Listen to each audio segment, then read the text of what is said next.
તમારા પાકીટમાં રહેલી આ એક વસ્તુ જે ગરીબીને આમંત્રણ આપે છે। જય શ્રી કૃષ્ણ। શું તમે મહેનત તો બહુ કરો છો પણ પૈસા ટકતા નથી? કદાચ તમે તમારા પાકીટ એટલે કે વોલેટમાં એવી એક વસ્તુ લઈને ફરો છો કે જે બધી જ પોઝિટિવ એનર્જી છે એ ખેંચી લે છે। લોકોને લાગે છે પાકીટ માત્ર પૈસા રાખવા માટે છે, પણ વાસ્તુ અને ઉર્જાના વિજ્ઞાન મુજબ પાકીટ એ તમારી લક્ષ્મીનું સ્થાન છે। તો ત્યાં એક વસ્તુ આ હશે તો તમે ગમે એટલું કમાશો પણ દેવું વધતું જ જશે। પહેલું છે જૂના બિલ અને રસીદ। શું તમારા પાકીટમાં જૂના ગેસના બિલ કે હોટલની રસીદ પડી છે? તો આ કચરો છે એ રાહુની નકારાત્મકતા લાવે છે, તે વધારે ખર્ચ કરાવે છે। બીજી પણ બે ત્રણ વસ્તુ છે એ જાણતા પહેલા કોમેન્ટની અંદર જય શ્રી કૃષ્ણ લખીએ। ફાટેલી નોટો, ફાટેલી કે બહુ જૂની થઈ ગયેલી નોટો રાખવાથી પણ લક્ષ્મીજી ક્યારેય સ્થિર થતા નથી। ત્રીજું છે મૃત વ્યક્તિની તસવીર। આ સાંભળવામાં થોડું અજીબ લાગશે પણ પાકીટમાં પૂર્વજોની તસવીર ન રાખવી જોઈએ।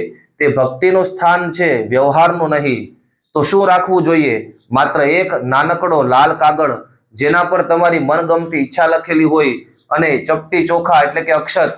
આ ચમત્કારિક રીતે એ પૈસાને આકર્ષી શકે છે। હમણાં જ તમારું પાકીટ ચેક કરી અને આમાં જે કચરો હોય એ કચરો બહાર ફેંકી દો।